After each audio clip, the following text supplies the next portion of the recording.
Good morning. It is Friday, January 31st, and I'm Brian Bacchus, and of course, you're not.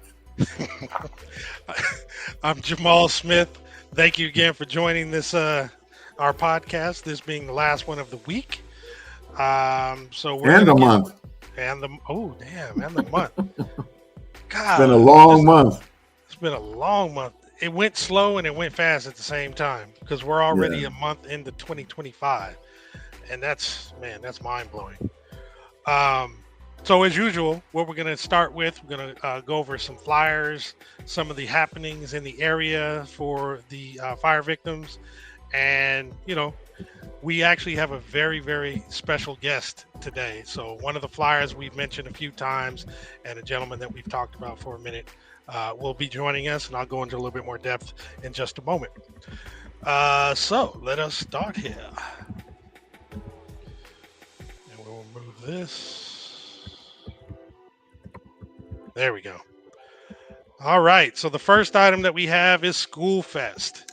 This is actually going to be supporting the PUSD students. This is tomorrow, February 1st, 10 a.m. to 12 p.m. at day one. That's 175 North Euclid Avenue, Pasadena. There are going to be giveaways of backpacks, school supplies. There will be an in and out truck. There's going to be music, dance offs, activities, and prizes. So definitely check that out if you're in need of some school supplies and what have you for the students. I'm going to start saying that. I live at 38,460. You're going to be confusing people, man, because I confuse myself by saying that. So on Monday, we have a small business fire recovery event. This is for those who are affected or just had their homes destroyed by the Eaton fire. You can receive information on available disaster assistance and personalized one-on-one consultation. Again, it's Monday, February 3rd from 10 a.m. to 2 p.m. The program begins at 10, and it's at the First AME Church, 1700 North Raymond Ave in Pasadena. And they do ask that if you want to come, please RSVP at judychu.eventbrite.com. All right. Next, we have the Eaton Fire Relief Event. This is going to be on Sunday, February 2nd, 12 p.m. to 4 p.m. at the Altadena Seventh-day Adventist Church at 2609 Lincoln Avenue in Altadena. When you drive through, you can pick up essential supplies, including N95 masks, children's gift bags, hygiene kits, and food boxes. They're here to support the community through the devastating wildfires.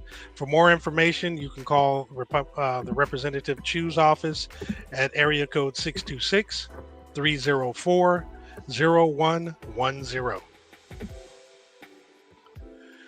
Here's another one. They're here to help you. This is California wildfire for the survivors. February 1st from 11 a.m. to 4 p.m. At 855 North Orange Grove Boulevard in Pasadena.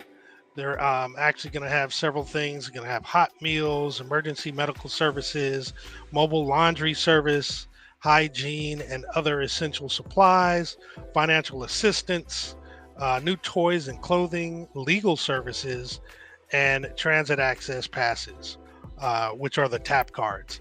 So this is going to be very useful for you guys.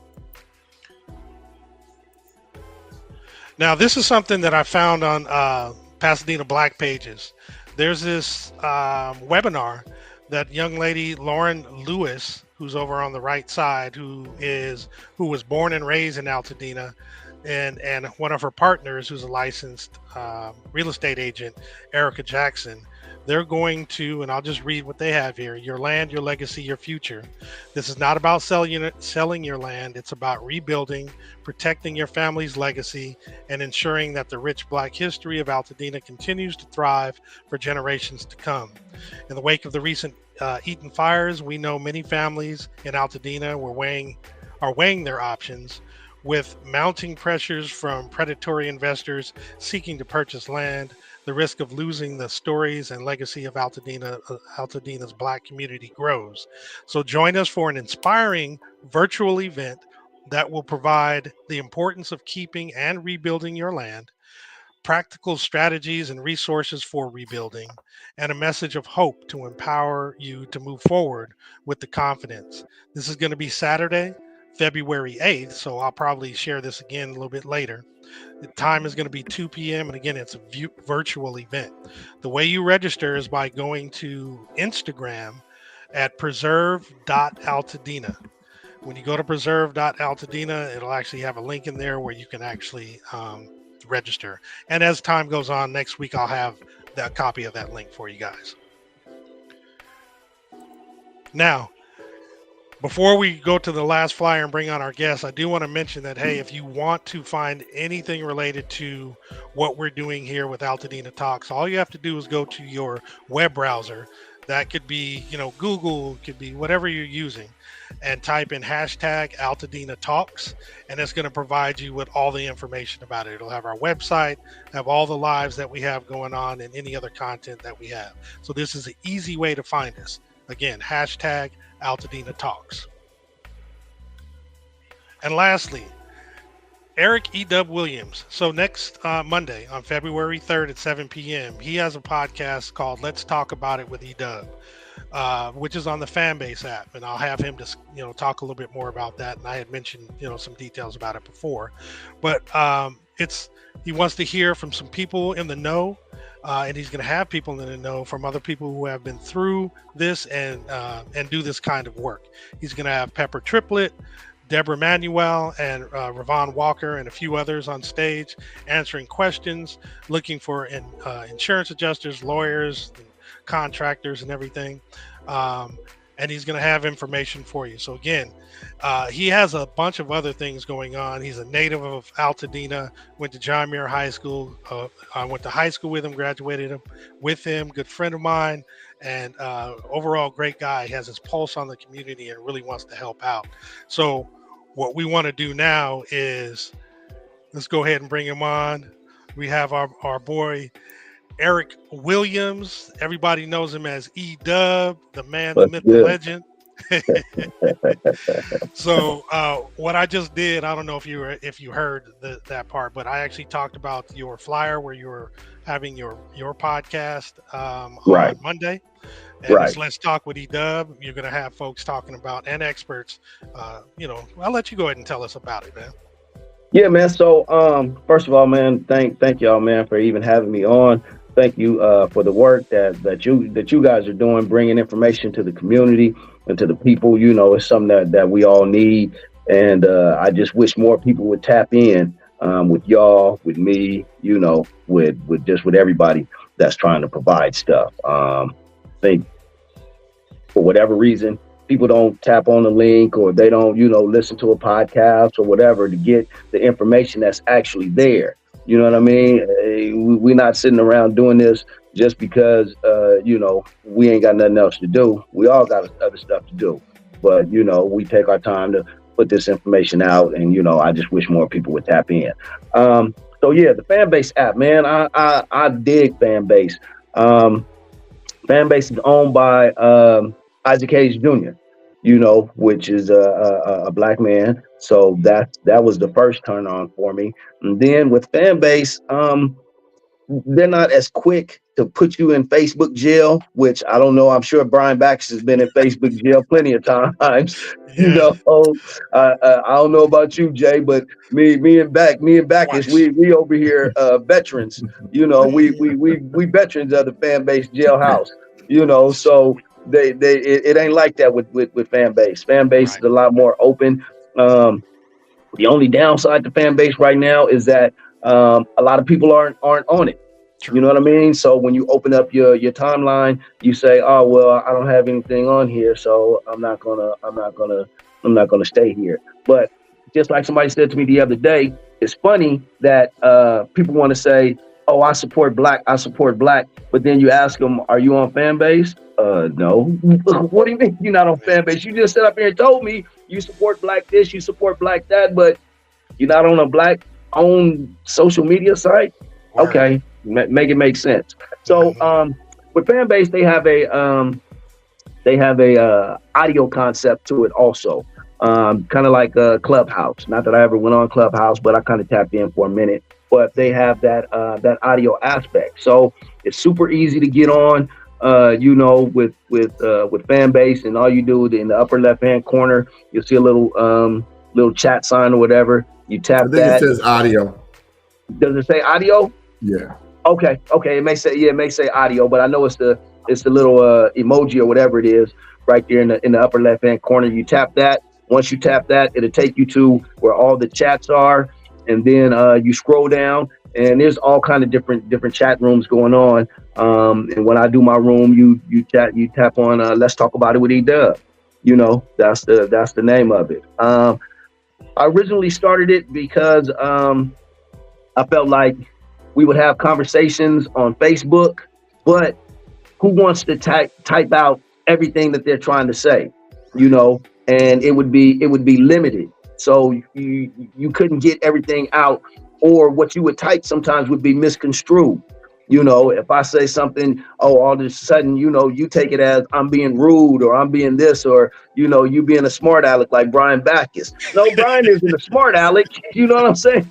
Yes, he is. That's just the way Backus talks. You know what I mean? It's not always that he's being a smart aleck. You hear that, Mothon? You hear that? I don't just talk to you like that. You know what I mean? That's Brian Backus's. That's his personality. You know what I'm saying? But on Facebook, it can come off as he's being a smart ass, he's being a jackass, and all that. Super negative, right? Yeah, you know what I mean? And that's not the case. If you listen to him, if you actually talk to him and hear him, then you'd be like, oh, okay, well, maybe I took that wrong. So with the Fanbase audio, you can actually hear Brian talk. You can hear Jamal talk. It's a conversation just like we're having right now, and it's all on your phone. And so this week on Monday, I just feel like it's a lot of information going around. There's a lot of questions going around. A lot of times people don't have time to go to the town hall. Like I work in the evening, so I miss all of the town halls. If they don't Zoom them or stream them or whatever, I'm missing all the town halls, and I don't get to ask questions or whatever. So with this, I'm trying to bring together some people who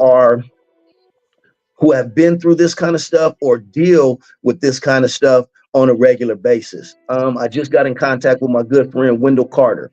Wendell is a claims adjuster. This is what he does. Wendell goes around the country from disaster to disaster to disaster to disaster, dealing with people's claims and adjusting their claims. Wendell is going to come on and speak about what should be in your insurance policy.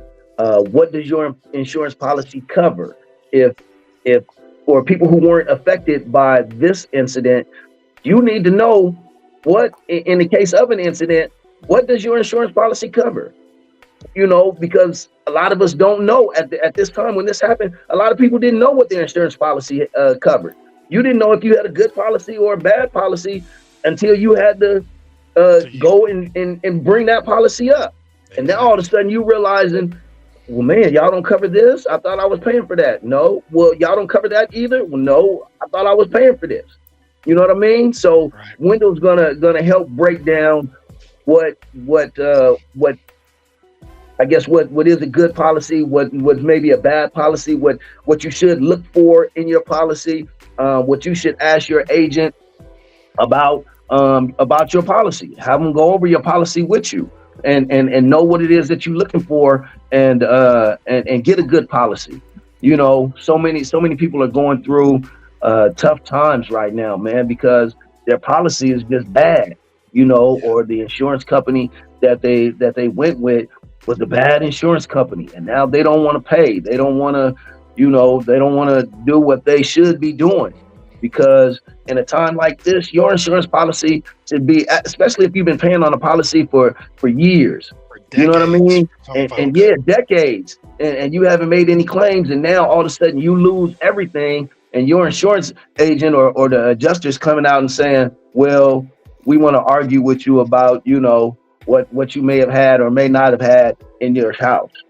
We only want to give you this when, no, man, pay people. Sure. Pay people what their policy goes up to. That's only fair. I'm gonna have Pepper Triplet on. Pepper deals a lot with the NAACP. She also goes around to different disasters and deals with on the ground issues right there. My friend Deborah Emmanuel, I call her Pootie.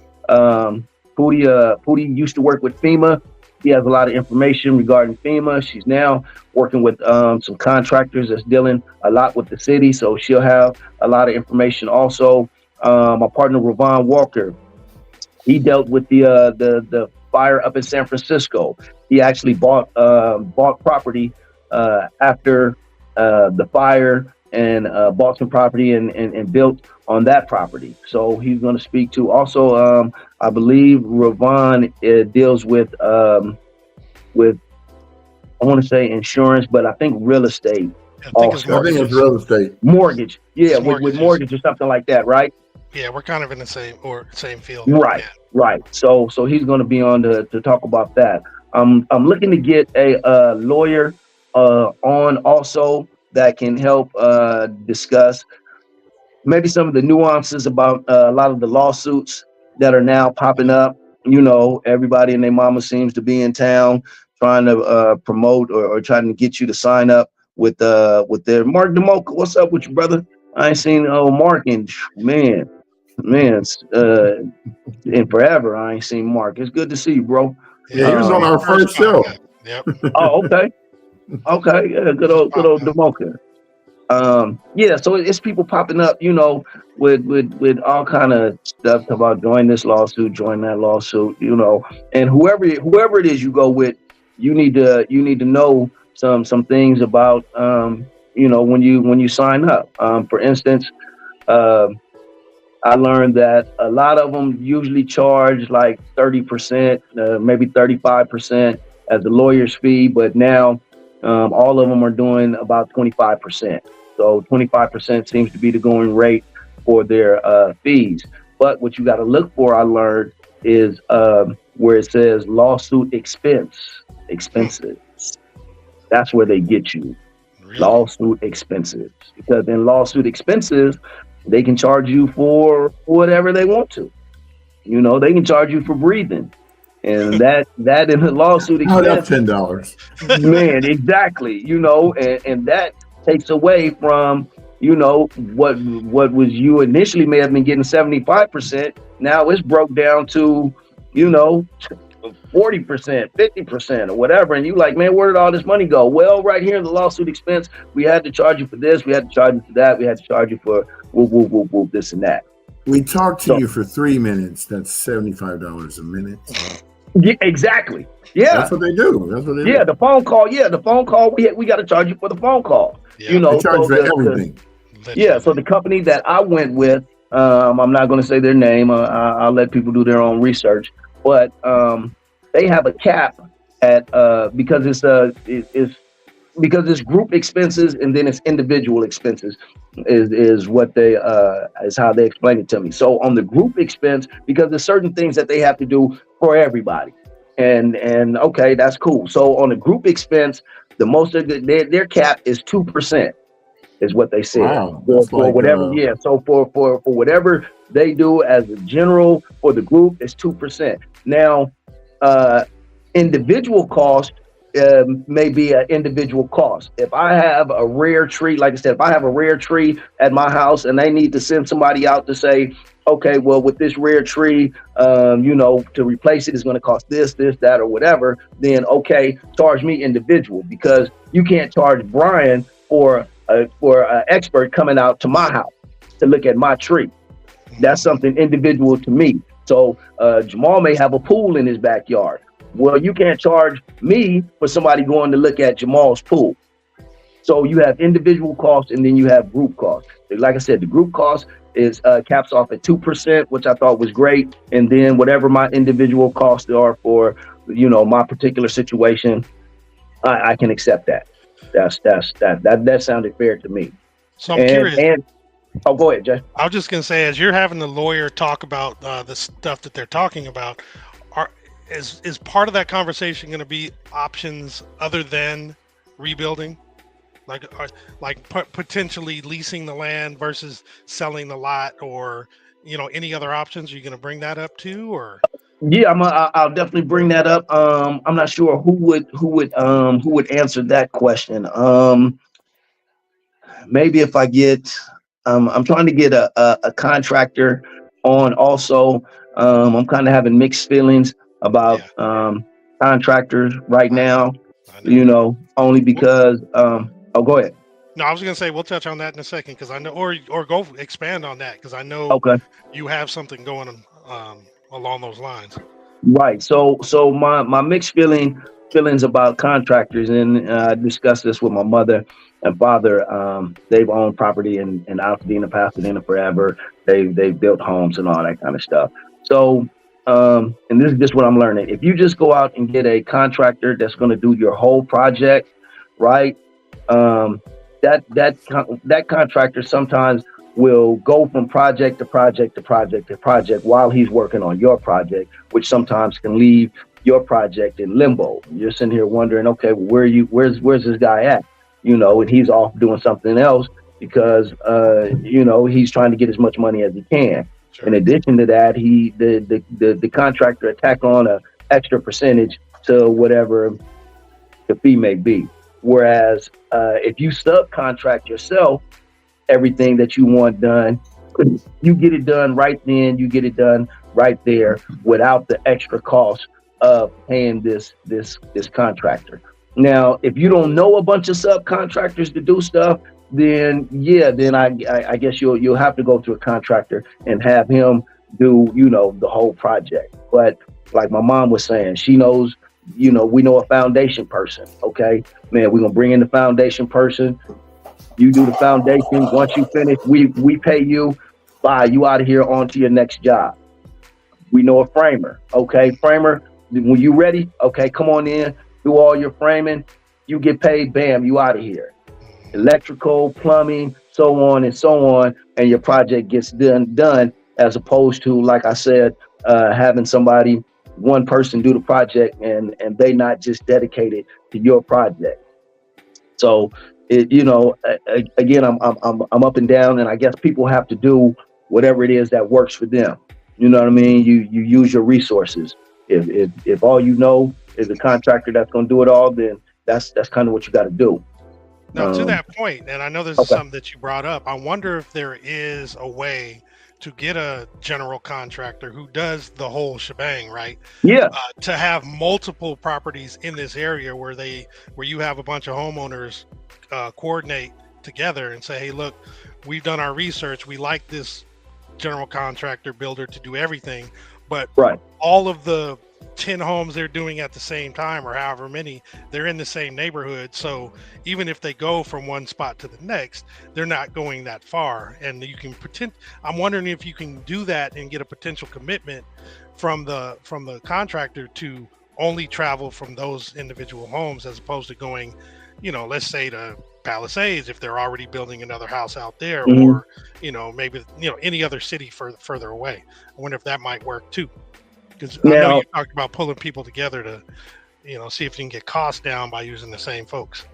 Right. Now I run two groups. One group is called Rebuilding Altadena, and my initial thoughts when I came up with Rebuilding Altadena is for people who lost their homes, but they have decided, you know what, we're going to rebuild.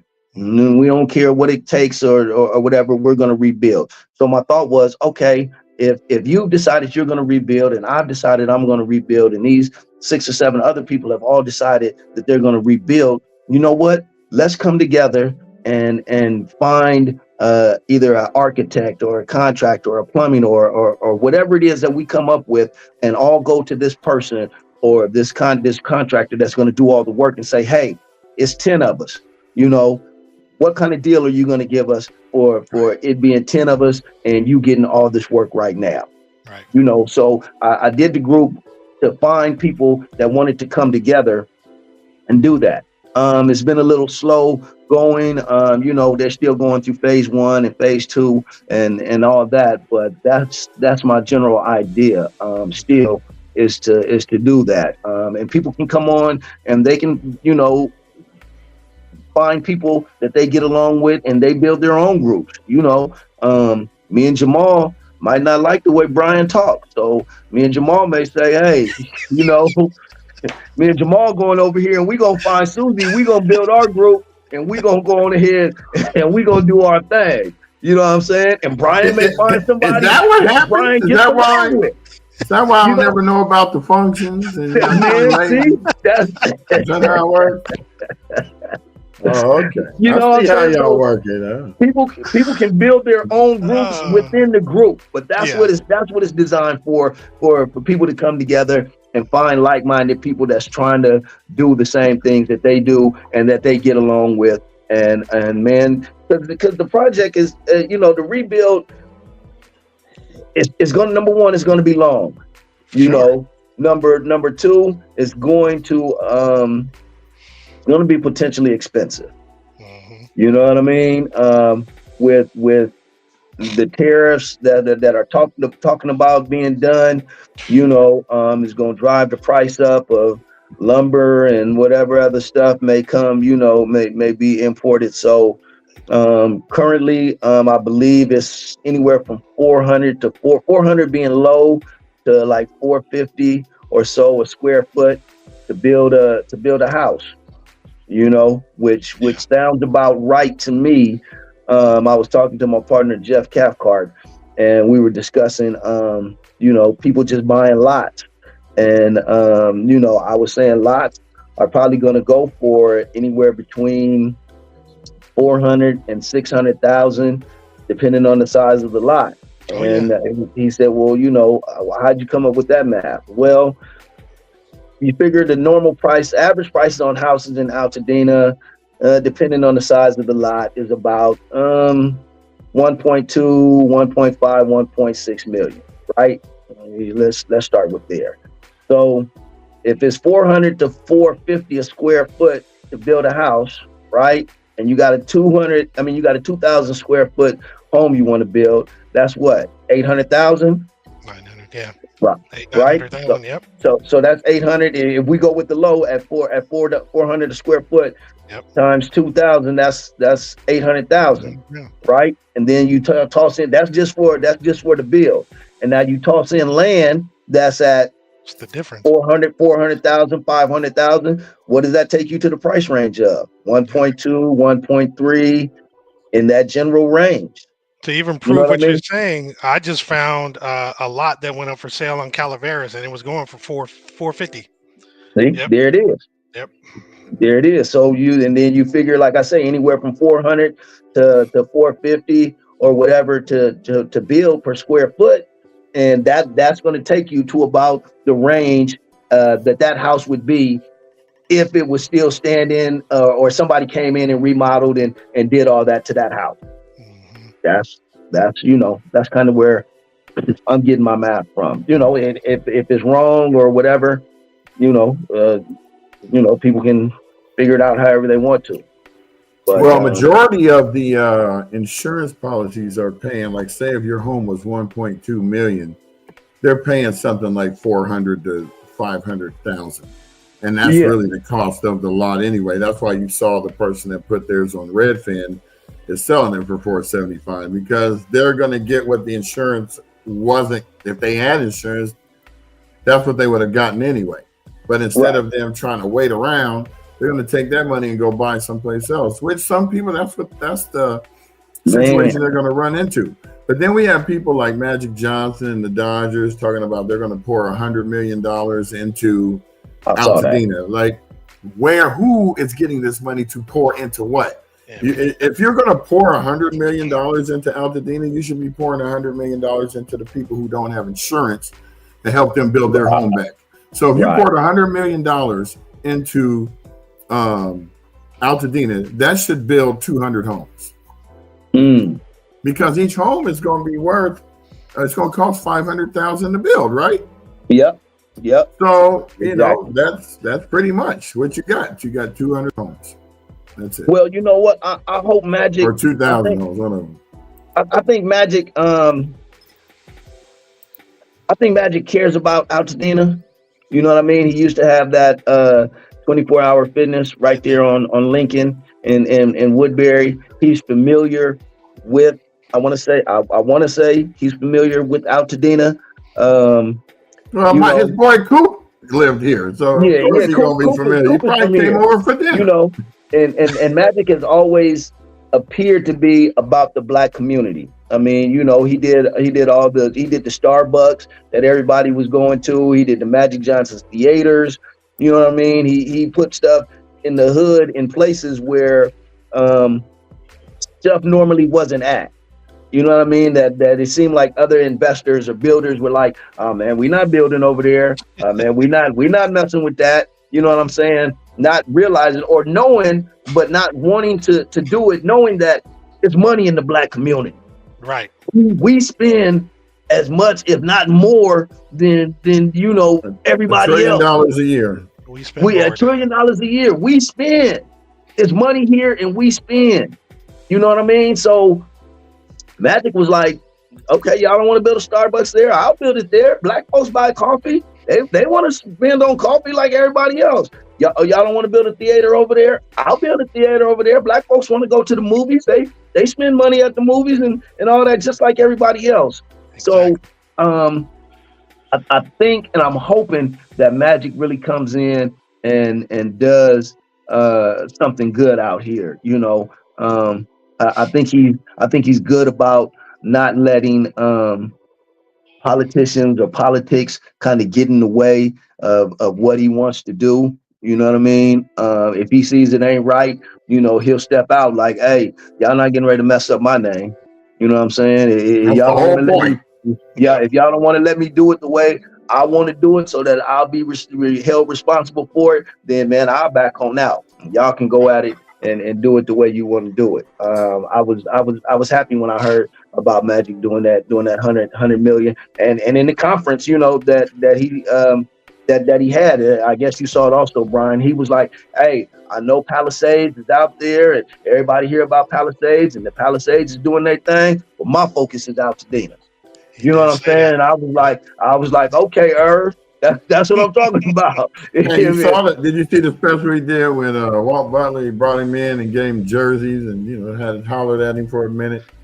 So, you know, the whole thing about that is it still brought attention to Altadena. Yeah, it wasn't more so about Mr. Butler, more so about bringing it to the Which I'm sure, you know, if you're an Altadena, Pasadena native, you have your opinions on Mr. Walt Butler. You know, hey, he's a victim of the fires, bro. Yeah, hey, I'm not fixing to go into that. Right, you know, right. Hey, we'll have comedy hour next week. Yeah, comedy hour. Walt Butler had a tennis shoe store, and you know the tennis shoes was discounted. Hey, that's what I'm gonna leave it at with Walt Butler. You know, hey. You know, hey, towns. All towns got they secrets or they bones. All towns got their skeletons. Yeah. You know, and so. When you bring yourself in the limelight, sometimes skeletons peek out the door talking about, "Hey man, what's happening? You ain't talking about what's happening." Yeah. Hey, them skeletons fall out, boy. You like, hey, you put yourself out there, bro. You know. I'm gonna tell y'all something. One thing about Altadena people, we gonna keep it real. Man, if you're doing something, this is social media, so we can't say what we really want to say sometimes. Yeah. I'm usually the person that says it because I don't really give a damn. But you know, if you need the secret spilled, just go ahead and tell it to me. I'll figure out a way to get it out. Hey, B gonna let it out. That's for sure, man. Especially if you hurt some of my people. Ooh, boy. I mean, you B gonna let it out. I've been quiet for 40 years, bro. 40 years. But to your point with Magic, though, I agree with you. I hope he does do what he says. I'd love to be able to see if one of us if not multiple groups, can, and maybe we have him come and talk to us about what his plans are. If there's a way that we can get in contact with him, because I mean, that's vital. We need to know. Talking about Magic. Bro. Magic, yeah. Oh yeah, well, I got somebody that can get in contact with him. He knows his personal assistant. Okay, man. Can I talk about something for a quick second? Yeah. This debris removal. Okay. Oh yeah. Debris removal is a big issue because that's the point that we're at right now in this whole cleanup, rebuild, build thing. Debris removal. So they have a right of entry program, right? Where they say if you sign up with this right of entry, then we'll come in and we'll do the cleanup. And a lot of people that promote it, the key word that they throw out is it's free. You'll hear I was with Heavenly Hughes and the My Tribe Rise organization the other day, and Judy True was there. And when she talked about the program, the first thing she said is free. You know, when you hear people on TV, the first thing that they want to say about the right of entry program, and if you let the government come in and do, they'll say it's free. Mm-hmm. Well, this is the thing. It's technically not free. Understand me, people. It is not technically free. I've called the debris removal hotline twice. Okay, if you don't believe what I'm saying, you can call the debris removal hotline and ask them for yourselves. I've talked with a Pasadena city council member, right? We had the same conversation. He tried to tell me, man, I spoke with the colonel of the Army engineers, and he said that your insurance company is not going to, now mind you, we were going back and forth on the text, and he was like, the colonel said your insurance company is not going to be charged this and that. And I said, well, bro, I just, I've called the hotline twice, and they said that it's not technically free. A few minutes later, he came back and said, oh, well, yeah, it was a miscommunication. It's not technically free.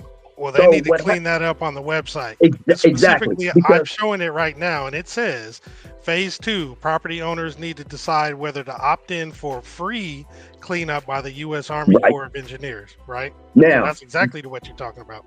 So when you download that, I don't know if you can download that, because they have an option for you to download that, Rick, real quick, Jay. When you download that application, that opt-in application, again, if anybody can do it for themselves, you download it, and right there, Jay, what does it just say about your insurance? Does it ask you for your insurance information right there? Is that one of the first things by that dot? When you scroll down, does it ask you for your information, your insurance information? Yeah, the third line. Third line. Declaration page, debris removal coverage page. What right?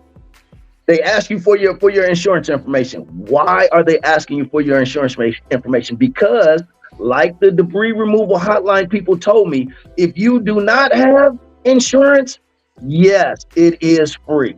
And it's free because they need to clean all that stuff up. Anyway. Now, if you do have insurance, then they're saying, we want that debris removal money that's set aside in your insurance policy. Wow. We need that to offset whatever cost it is that we're spending to do this cleanup. So it's not free. Now, a guy a friend of mine sent me an article today with the I'm not sure if he's, I got to look up and see who he is, but he specifically said the same thing. He's saying that we're not going to charge you over and above the proceeds allocated for debris cleanup in your policy. So I was trying to explain to that person, and tell me if this makes sense. They're not going to charge you for above and beyond what's in your policy, but we want what's in your policy. So if they take what's in your policy, that's not free. Right? Right. Because they're saying if you got $8,000, if your policy covers $8,000, right? But the cost for your cleanup is $20,000. We're going to take that $8,000 But anything over and above that 8,000, nobody has to pay for that. It says it's not going to be an out-of-pocket expense for anything over and above what's in your policy. Right. So all they're going to take is that 8,000. If your cleanup for whatever reason costs $6,000, but it's $8,000 in your policy, they're still going to take that $8,000. So they're trying to speak on semantics here, right? So it truly is free because it ain't coming out your pocket, but they still need to dip into that insurance, and they're not being fully open and honest. Exactly. Because what they were saying in the very beginning, I heard people saying the insurance companies or whoever was saying, look, if they give you that money, because I'm not quite sure how the payouts work, but if they give you that money for that's in your debris removal portion, they said, hey, don't spend that money. I heard them clearly say, don't spend that money because you're going to have to pay somebody that. Wow. Whether it's the Army engineers or if you go out and get it done on your own, that money that's for debris removal, somebody's going to get it. That's not just money that, unless you decide I'm not going to clean up. Okay, well, if you're not going to clean up at all, if that's not, actually, they're still going to do it. They're still going to do it because they have to.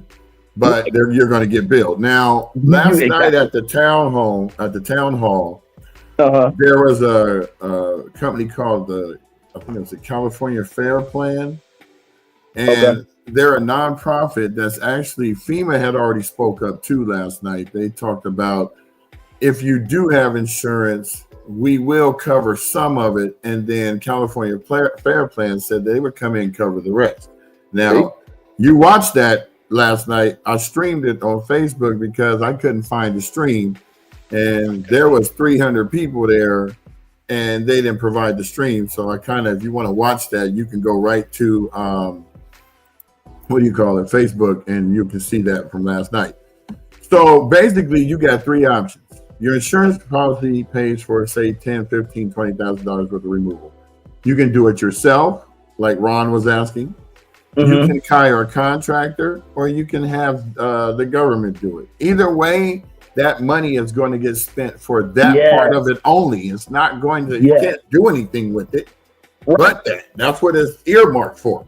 But if they want to charge you $150,000 to clear your stuff, but your policy only has $30,000, that's when FEMA and whoever else, California Fire Plan comes into play, so they can help you meet that need. California Fire Plan is like a fire insurance. That's what they're property insurance, but they also have a nonprofit sector of their thing where they're going to actually help you pay for this. So they're kind of stepping up over and beyond what majority of these other insurance companies are stepping away from. So hopefully that is the case, and they do that. People say a lot of stuff, but they're not doing a lot of stuff. Right. So that was one of my main concerns, man, is that they're promoting this as free. And again, it technically is not coming out of your pocket, you know what I mean? Because it's something that's already built in to your policy. Hopefully, if you had a policy, if you got debris removal. Again, I'm not sure how policies work, and again, maybe Window can go into further detail about stuff like this in your policy. We live in a fire zone. So, hopefully, you have fire insurance. We also live in an earthquake zone, so maybe now all of us need to start looking, hey, if a major earthquake happens, how am I covered?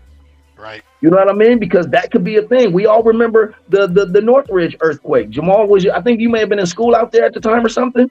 No, I was in the Bay. The Bay one. Okay. But they had a big one up in the Bay. Yeah. So we're in an earthquake area. So what does my policy say about an earthquake? You know what I'm saying? If we have a major earthquake and my house is destroyed, what does it say? Right. You know what I mean? How much time do I have in a hotel or an apartment or Airbnb? What is it that y'all gonna cover? And as far as the stuff in my house, you know, if there's a major earthquake, what is my insurance gonna cover? That's another thing. That's another thing that FEMA actually said yesterday at the town hall. They were like, we're going to give you 2 months worth of living expenses. If it looks like it's not going to be enough, they are authorized to give you up to 18 months of rental money. So all of this stuff, we really need to go and look at the fine print, because lip service is one thing. But, you know, I've heard that colonel say 2 or 3. I've been at 4 town halls since this thing started. I heard that colonel say a few things different. Every time somebody asked him about the cost of the cleanup, he would recite a parable where, you know, I've lived in 14 wood-built homes for, you know, all my life. I've never moved into a home where it was just me. I moved into several homes where it's just me, and it was not the first one there. The answers. And that's what I'm saying. I was like, come on. You probably heard me, E, when I was broadcasting. Like, can we get the real answer? But I get it. Here's the bright side to this disaster. Vast majority of people are going to become semi-experts about their insurance and all the stuff that deals with their property moving forward.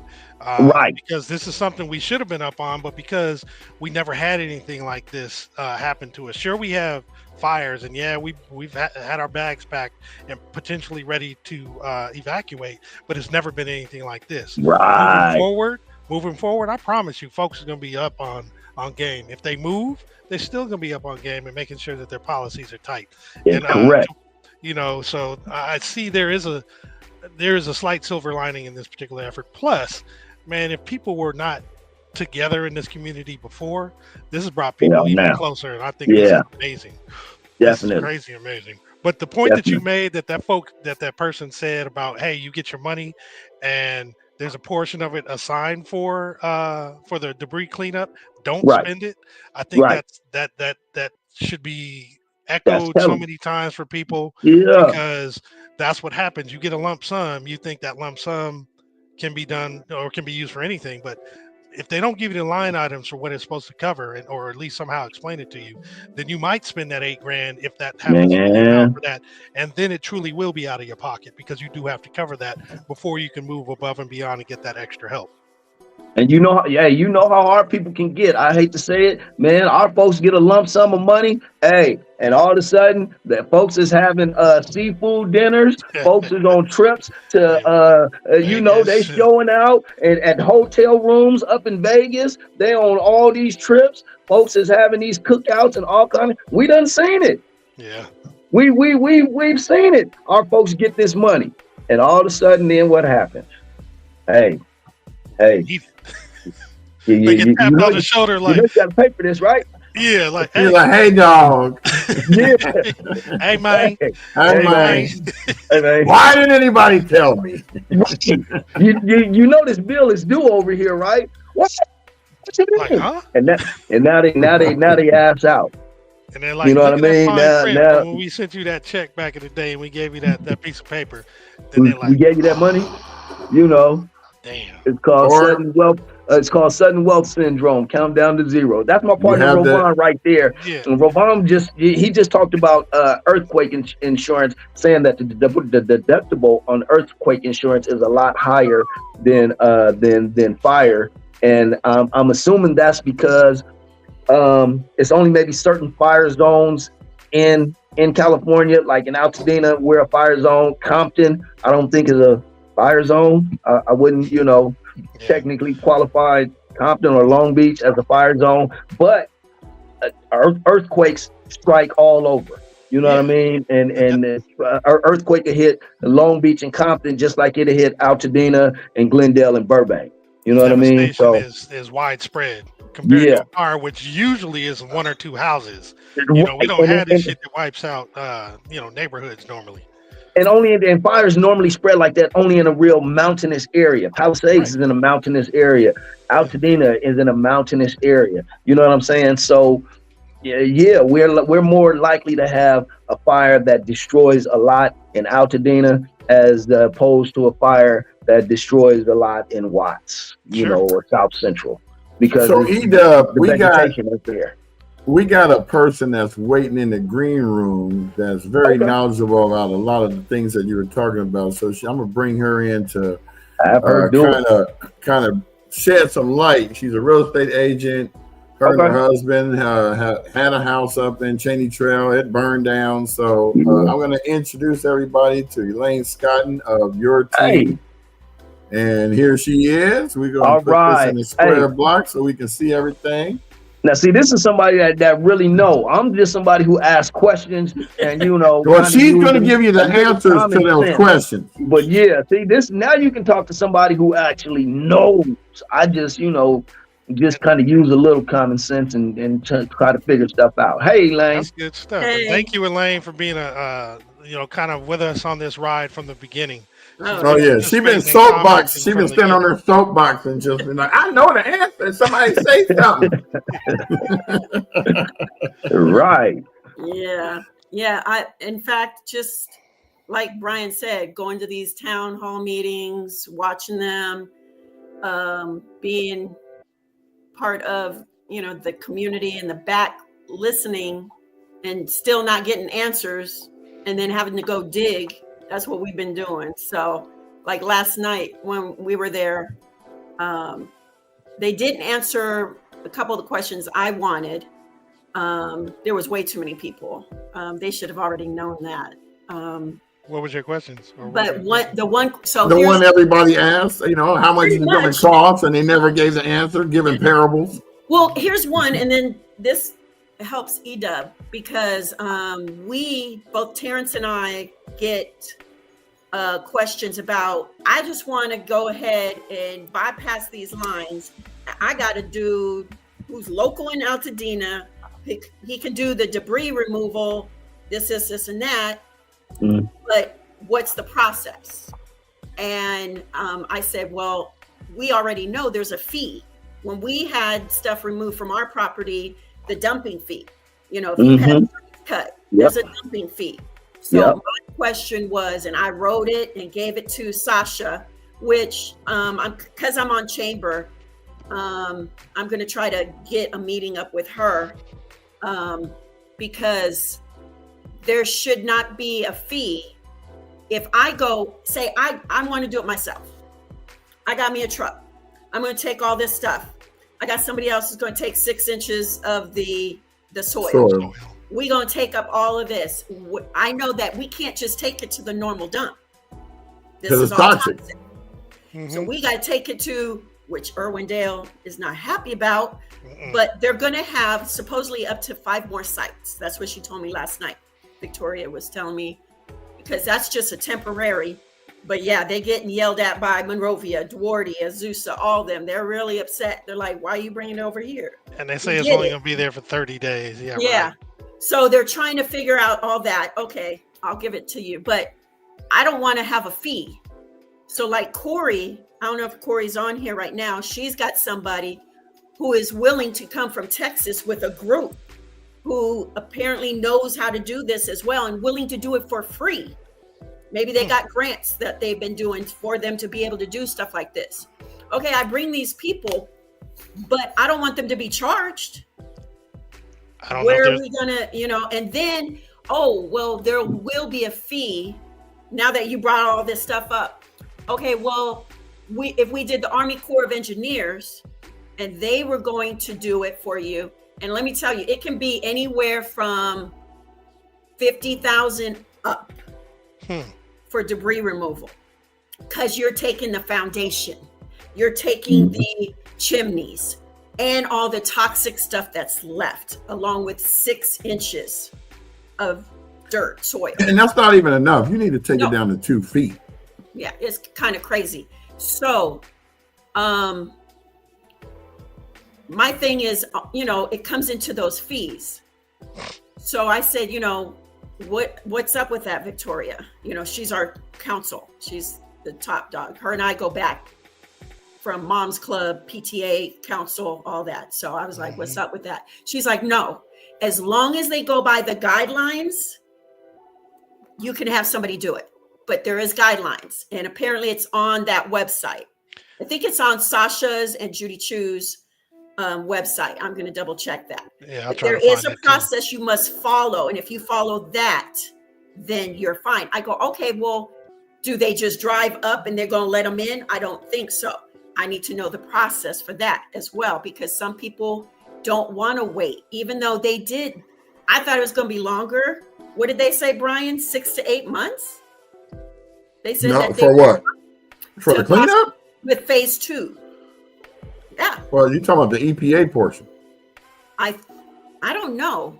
Because that's going to take 18 months. They have 9,000 structures to clean up. Yeah. And they didn't tell us where they're starting. I figure they're going to start all the way on the east side and work their way back all the way to the west side. Of course. Because, so I've been in trucking for years, let's say that.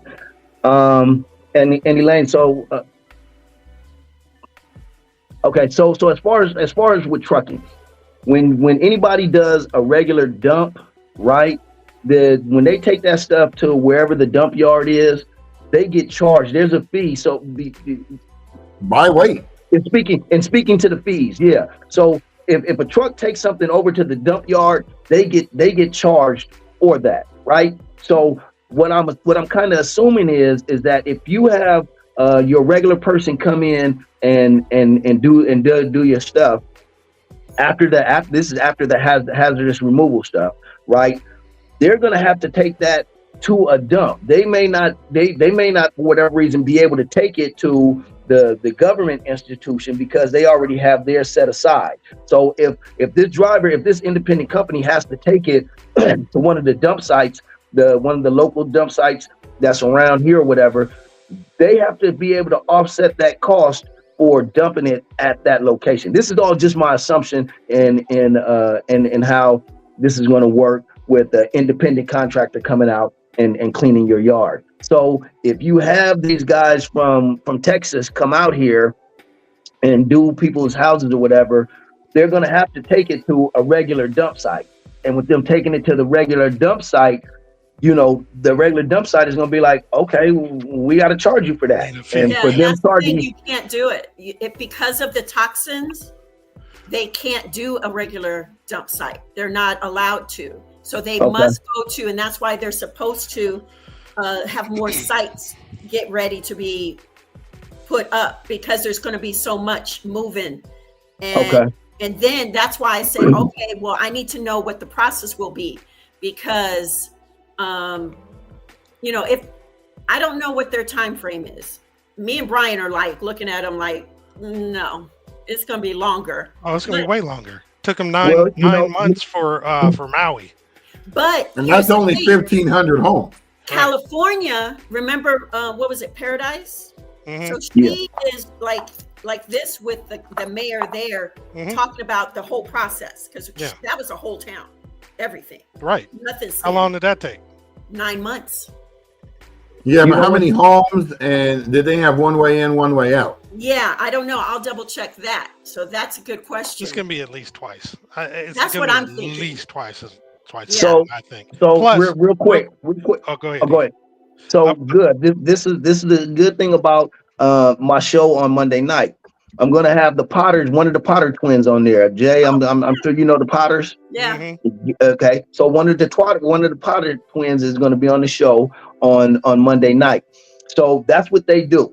The Potters, they go in and they scrape locations. Yeah. So maybe that's something that we're going to bring up and ask them. Hey, if I have you come out and do my private location, where are you going to have to take that to a private place and dump it, or are you going to do you have to take it to this special location that the government has set aside already? Because they're already the Potters, from what I can kind of gather, they're already involved in this cleanup. You know what I'm saying? I saw a video of them posting some stuff where they were out cleaning up some stuff. So that's going to be a great question that I'm glad you brought that up, Elaine, because now I can ask them and people can see that on the show. Like, hey, this they're front line. They're front line. Yeah. We the need to have them funding- come on this show too. Yeah, Just and do a circuit. with Right. the money that so for insurance, like I'm looking at a policy right now, happens to be one of our California Fair Plan policies, and most have the debris removal, and it is, according to debris removal, included in limit of liability applying to damaged property, reduces applicable amount or limit. I don't know what that is, but it says you may buy up to, this is if they purchased additional, you can buy up to 5% of the dwelling, other structures, and personal property combined limits in additional debris removal coverage.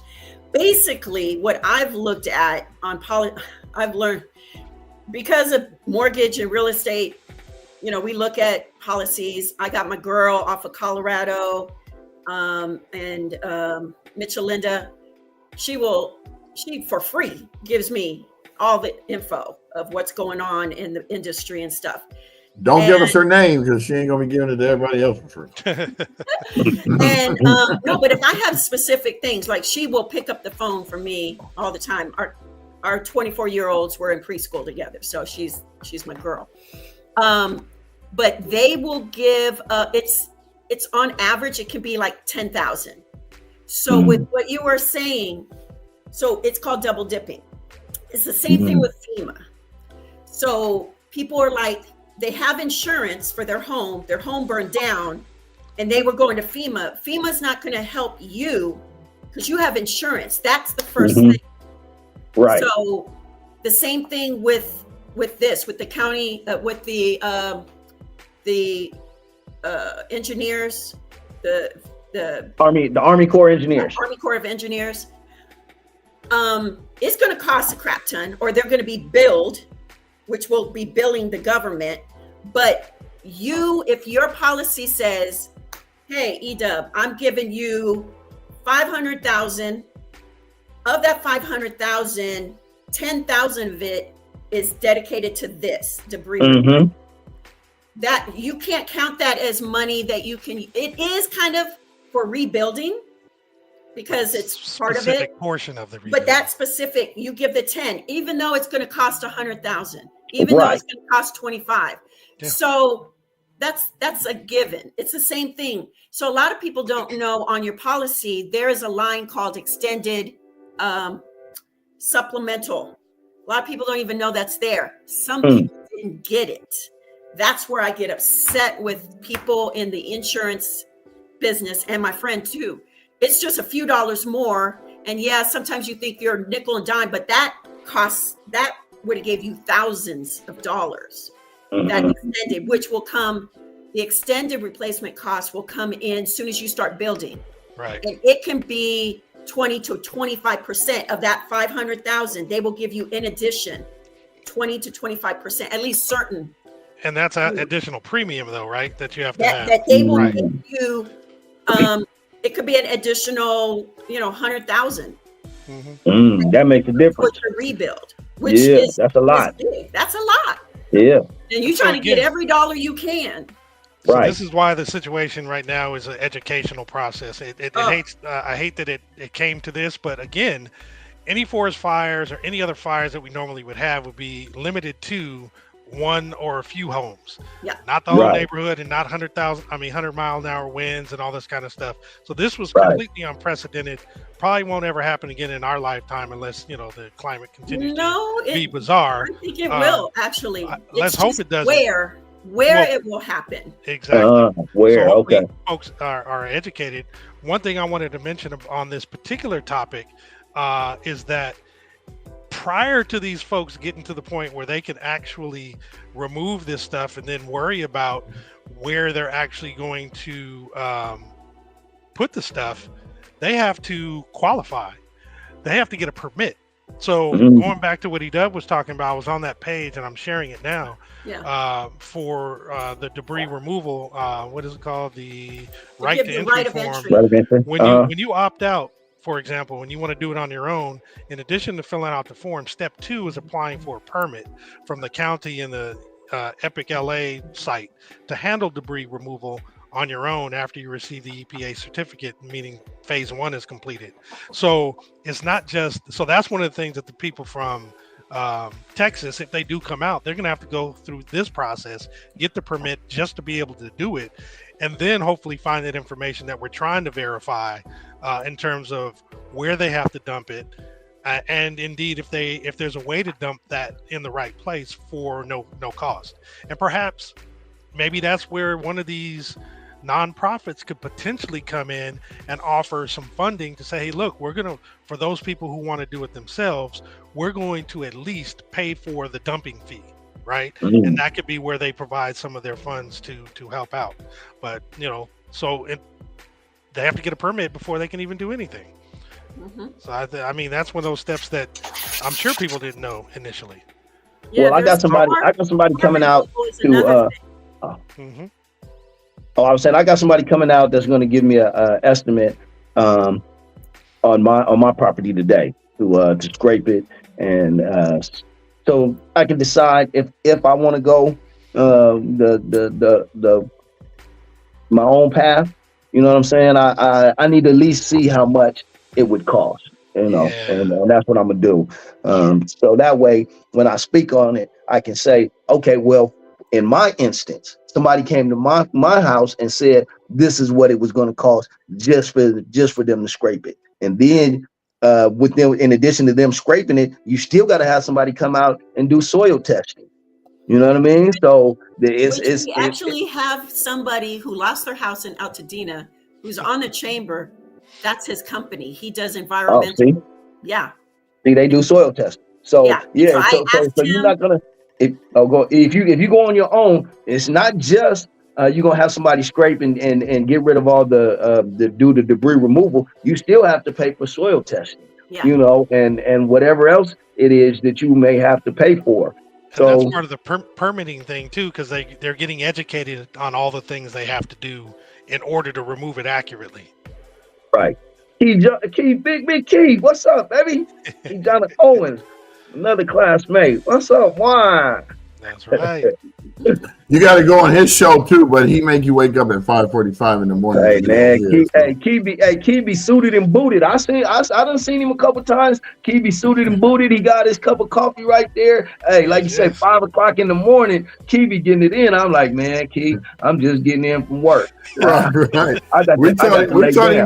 We told him he wasn't allowed to wear that stuff on our show yesterday, so we threw on a cardigan. Suited and booted. He came on with a sweatshirt, but then he pulled it down. He still he had the tie and everything on underneath. Hey man, he got his game. He got his game going, man. He stays true.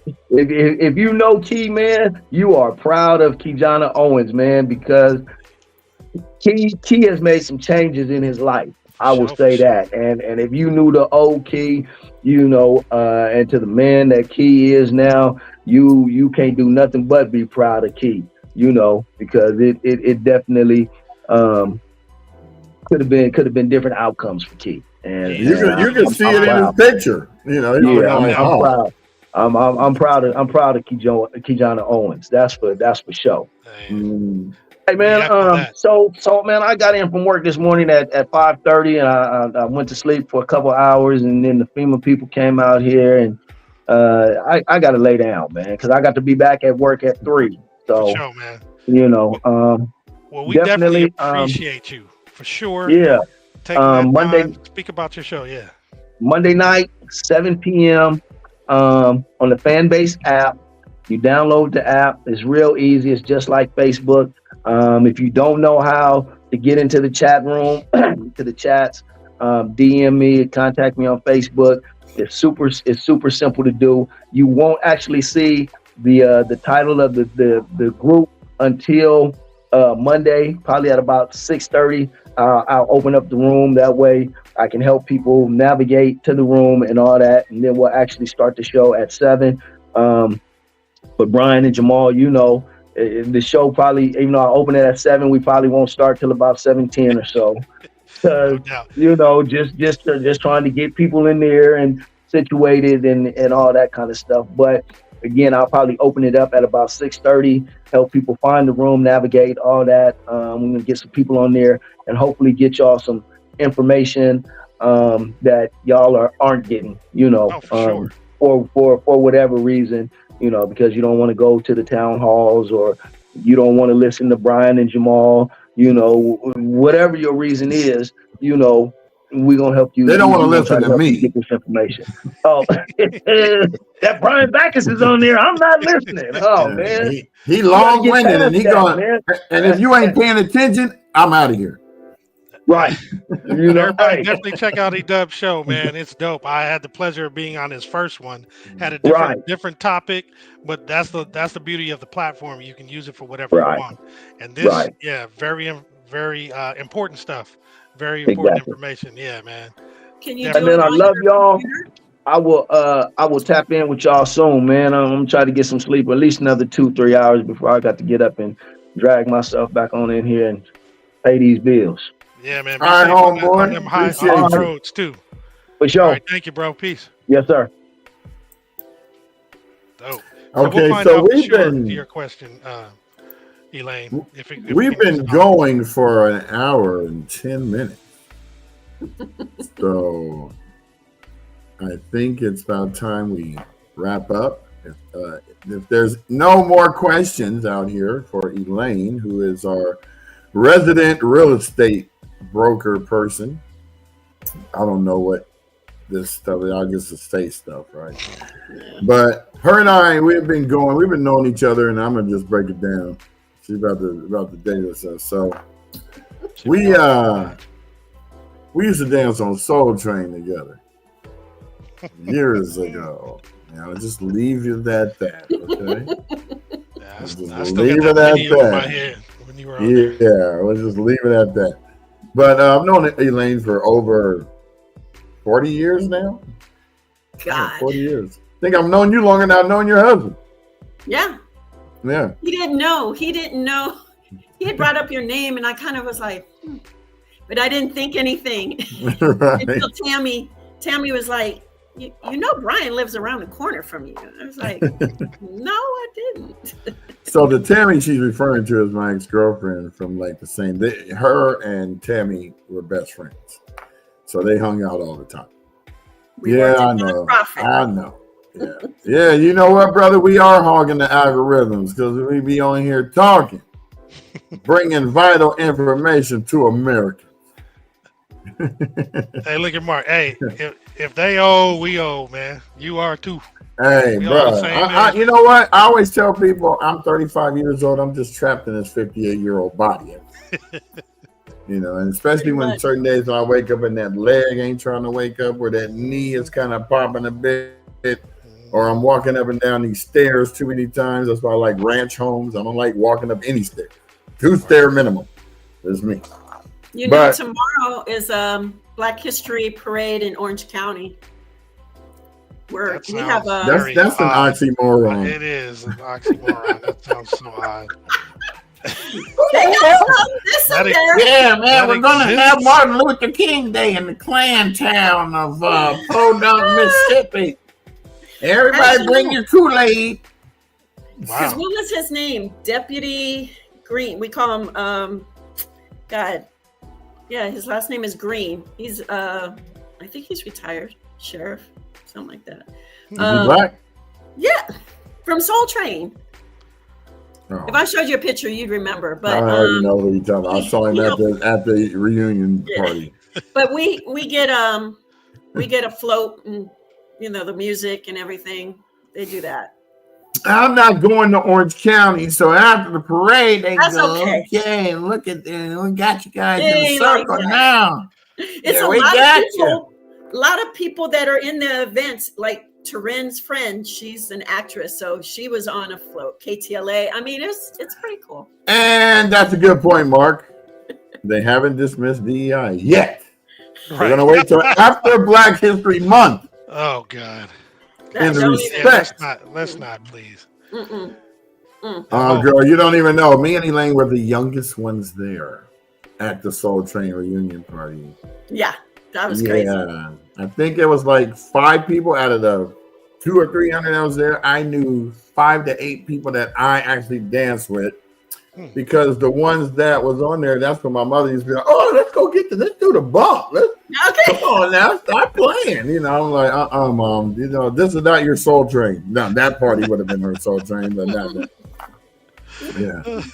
We have a Soul Train party cruise that happens every year. All the characters, just like the freaks, come out at night. Some of them you don't even recognize because they don't look nothing.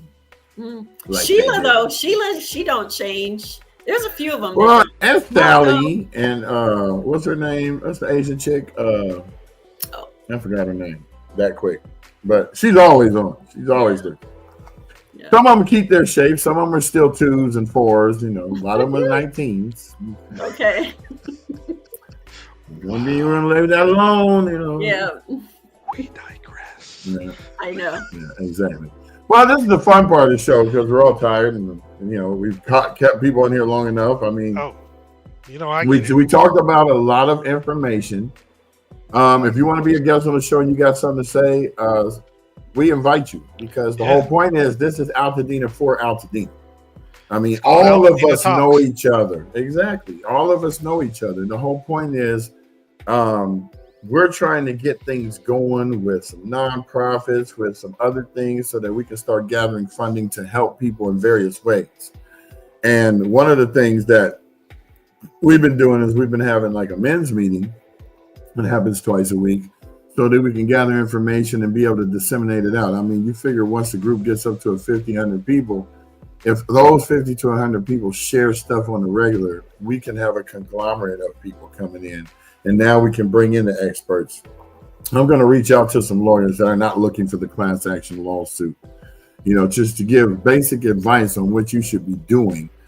Because I've gotten approached like by 5 different lawyers and their cronies. Yeah, man, what you need? You need some vans? Okay, we can get you the vans. But what we want you to do is give us 100 names and addresses and 30 businesses. And I'm like, something's wrong with that. Yeah, that means you're about to do a class action. So you figure if they win $50 million against SCE and 200 people were involved in the class action, guess how much money each person is going to get? $125,000. Was that really worth the lawsuit? When your house burned down, you should be getting at least 4 times that, right? Well, but that's not going to happen. The one thing on that, if you have the right, there is a few attorneys that we know that are they're not trying to do for what your insurance and all of that. They're doing for the suffering and pain because insurance is not going to pay you for that. So I have a few contacts with people that are going to do that because it's been so devastating. Like I know people that were strong, hardworking people that are literally frozen. They are depressed. They barely move or get out of bed. It has affected them so hard. And that's something that all these ones that you see pop up on Facebook and all of that, that's not what they're talking about. They're, pain and suffering above that. Well, that's what happened to me. Yeah. I woke up the next day. First, it was unreal. Then I drove through it filming. That was a sight. Then when I left there and I listened to my roommate cry for like 45 minutes, I thought I wasn't going to cry when I went live. It just overwhelmed me, the emotion. So then, 2 days later, I'm like, what can I do? Actually, it was the next day. I saw a donation station. I went live. That thing had 11,000 views because nobody knew where to go to get food and clothing and water and free meals and anything. So, bam, that started me on this crusade. Then after my birthday, Jamal said, you should do a podcast, so that people can, you're always out there. You're always finding places where people are. It's funny. I just happen to be driving past something. And I go, oh, they give it away some over here. Let me go film it so that other people can find out about it. Like right now, through the 31st or through the 1st or the 2nd, Kaiser on Walnut and Los Robles is giving away almost $2,000 worth of things with the different vendors that they have right there. And you really need to go sign up with those. I'm not talking about the card, not talking about that, because everybody's got a life. Go ahead. Are you talking about the event they've done for a couple days in a row? Yeah. Yeah, I have some comments, and I told her I wish so. She's a health professional. They lost their house. They were over off of Concha and Marengo, and you know her husband. She did it 2 days in a row, and they did not treat them with dignity. They did not give. They cut the lines. They were there already 3 to 5 hours, and they said, "We got to send you away. You're gonna have to come back another day." Wow. She did. They did the same thing, but they did it at 12. So see, these are things that people are not knowing. Right. Now, she had a voice. She's a, like VP in the medical field. So she knew to step up. And then another Rancho friend, she was with her, and they both stood up and said, "This is not how you run it. What are you guys doing?" Because it was true. They did not know how to run it at all. Yeah, a lot of these are unorganized pop-ups. I do see where they could have. Now, the only one that I ever saw that I've done so far that has been organized to the T was the PCC donation relief. I mean, everybody showed up and showed out. On the south side of the parking lot, they had stacks of dog food bags. I'm talking about the 50-pound bags donated by Walmart and all this. And over here, they had all the food and clothing and water stacks and everything. And people were able to drive in, park, get their stuff, and leave. It was perfect. They even had drive-up service where you asked them, what do you need? Oh, I need a bag of dog food and 2 cases of water. They bring it to your car. It was very organized. That's dope. So that was then. We're now going into the next month, which is tomorrow. Starts tomorrow. So we're going to be out there trying to find out where everybody is going. I want to invite a lot of the people that are doing some of these podcasts and nonprofit ventures to come on the show, so that we can talk about the different things that they have to offer and have a set plan for where things are going. Like right now, there's an event going on, and I forgot what church it was, but it was a coalition with a nonprofit, a chef, and the Albertsons out of Northridge, which I would have thought the Albertsons in Pasadena would have probably stepped up, or anybody grocery store for that matter. But they don't. I guess they don't want the pub, right? But they're doing a dinner Sunday brunch at this church for the next 8 Sundays. Nice. I really need to find out more about it, and we'll talk about that on the show on Monday, because I know I'm not going to be. Now I might post it on my Facebook page and YouTube because we don't do the shows on Saturday and Sundays, but we do go live from different spots on the weekends. So it's not as structured as this, but it'll still give you information about where things are. Like when I went to the pop-up with Central World Kitchen and Dooley's behind Old Bill's Chicken Spot. Now, if you're from Altadena, you know when I say the Old Bill's Chicken Spot, because there was only one Old Bill's Chicken Spot. Now, if you're older than me, like my mama age, yes, there was one around the corner, but we're not talking about her era. We're talking about between 50 years old and 60 years old. Bill's Chicken was right there on the corner. What's that? Mentor and Washington or Catalina, one of them streets.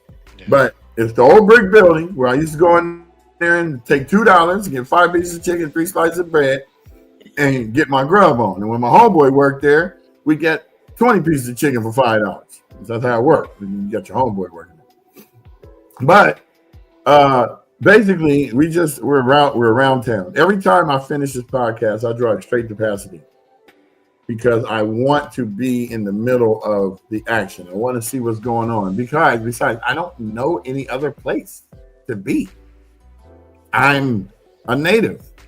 I've been going back and forth for 6 years. I find myself when I'm out there going, all right, Lane, I'm going to see you later. I'm about to go home. And I start driving up Fair Oaks and I realize there's no homes up there. There ain't nothing there. And so I get depressed right there for like 2-3 seconds. And then I got to get back on the freeway and go back to where I'm actually staying. I keep waking up thinking I'm going to go to Aldi's or I'm going to go to, Everest Burger. Or Everest Burger. Even Jack in the Box. It's standing and not a flame hit that mug. but That's it's crazy. closed because Yeah. there's no gas, there's no power, there's no Go hot get my water. brake done.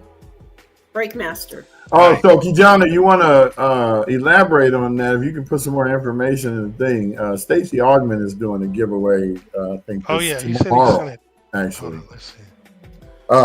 And he reached out to me about 2 weeks ago, and this was during when PCC first set up. So he brought a gang of water down to the PCC donation spot.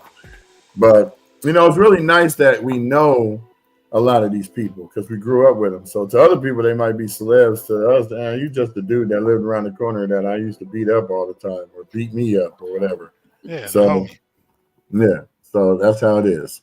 Key man, Yeah. did you send me that flyer?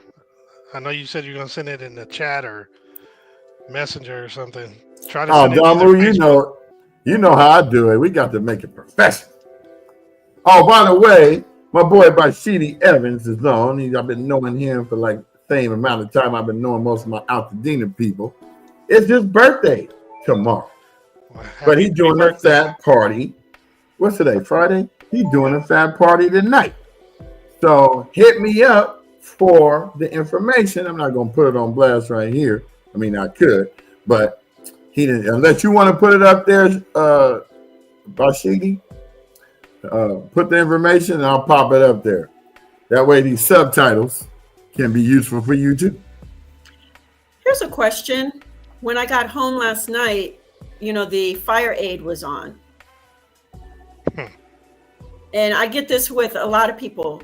Like, it's funny how all these places are collecting money, but where is it going?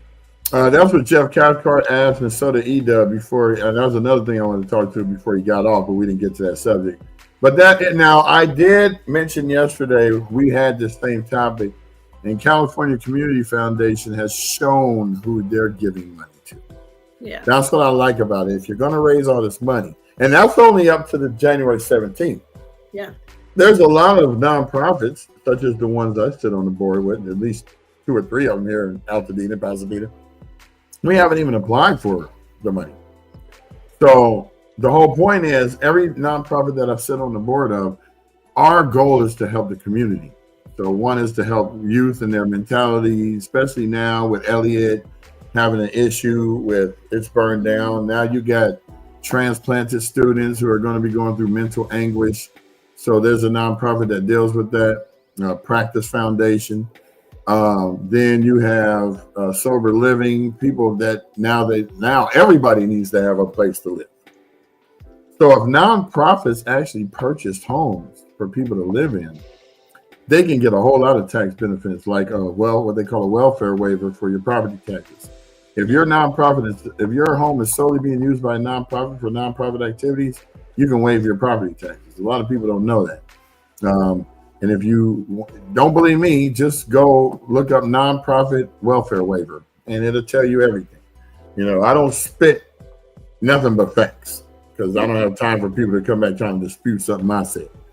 But we're going to go ahead and wrap this up. Elaine, thank you for coming. We're going to kick you off the show now because that's what we do. So, thank you, Elaine. We Good to appreciate virtually you. meet you. And we will actually, too. we actually want to invite you back because, you go in a lot of these town halls with me. And some of this stuff I don't remember because I'm sitting here cracking jokes the whole time. I had her busting up the whole time yesterday. I'm like, here comes another parable. When I was but a lad and I lived in a wooden home out in Wisconsin. Am I lying? That's what he was doing. I'm like, man, answer the question. How much is it going to cost? Well, my father used to always tell me. No, or he'll say some shit like, because I used to be a math teacher, so I'm good at this stuff. I'm like, well, how come you couldn't tell us how much it costs? He ain't that good. Amen. He's good at deflecting. Right. He's good at. Yeah. And Well, especially anything dealing with like counting the cost and that people and reading their insurance. And everybody goes, oh, and the insurance agent went, oh, really? Are you sure? Do you know? And then they go, no, I didn't know that. And, and then, okay, now you exhausted that. Now we go over to FEMA. And now we go over to these other agencies and things like that. So, yeah. We need to make a infographic on this. Well, Elaine, I'm gonna need you to send me some verbiage on like the background of what you guys are doing, and so that I can next time have a title up there for you, like Elaine Scotton, the lady who knows it all about I know a little bit of a lot, right? Because I just keep digging. That's my whole thing. Research is key. Yeah. Yes, indeed. Well, thank you very much, and we will speak at you later. Thank you, Elaine. Well, folks, that ends our show. So how do I feel about today's show? I think it was actually pretty productive. We got a lot of things explained to people. Yeah. Edub pays attention to a lot, even though he works a night shift and he's got to go back to the second shift. But the whole thing is, if we're kept abreast of all these things, we won't be bamboozled by people later on that say one thing and then do turncoat and look at it and say something else. Yeah. So I hope you guys enjoy this. We're broadcasting on 8 different platforms. We're on Twitch, Twitter, Instagram, Facebook, TikTok, all of that. So follow us at #AltadenaTalks. That's the best way to find out where the videos are and other information. And hope to see you guys real soon. Yes. Have a fabulous weekend and stay tuned for some other good information, some other shows. And please join us. Let us know if you want to come on board or any topics you want to talk about. Have a great weekend, yo. And if you want to support us, there's a ticker that goes across the bottom. Oh, yeah, there is that. That shows where you can send us money for Zelle. You can go to our GoFundMe page. You can Cash App. Don't be shy. We need your support. What he said. Max Jones, you're going to be next on the next show. Why don't you set yourself up to be prepared for Monday? There's some things we want to talk to you about as well. So, but you can hit me up offline on the business tip. All right. Well, that ends it. We've gone 1 hour and 30 minutes. This is not our longest show, but it's far from the shortest. So. Definitely. We always like to give you information that keeps you riveted in your seat to want to listen to, because we're not doing this for our health. We're doing it for yours. Oh, yeah. I've been riveted. Trust me. I've been having to go to the bathroom for a minute, but I've wanted to stay here. So I took myself out and got something to drink. That's why I had my little red cup. This had like some tequila in it with some margarita mix. Ooh, yeah. Yeah, I did brunch early today, folks. That's why you see me slurring a little bit, because it's like Drink Champs, but for informational purposes. Right. What them say, it's 5 o'clock somewhere in the world, yeah? All the time. All the time. All right, so now I gotta hoof it to LA for about 1.5 hours, and then I'll be back in Altadena bringing you more stuff. So if I see anything throughout the day, you best believe I'm either gonna film it and post it, or I'm gonna go live on the spot. Depends on the signal. No doubt. I'll do the same. Peace out, y'all. Peace, we y'all. outro Sheen Cosmetics. I know we're stupid. I know. No, I'm stupid, not Jamal. They don't know me very well. So I'll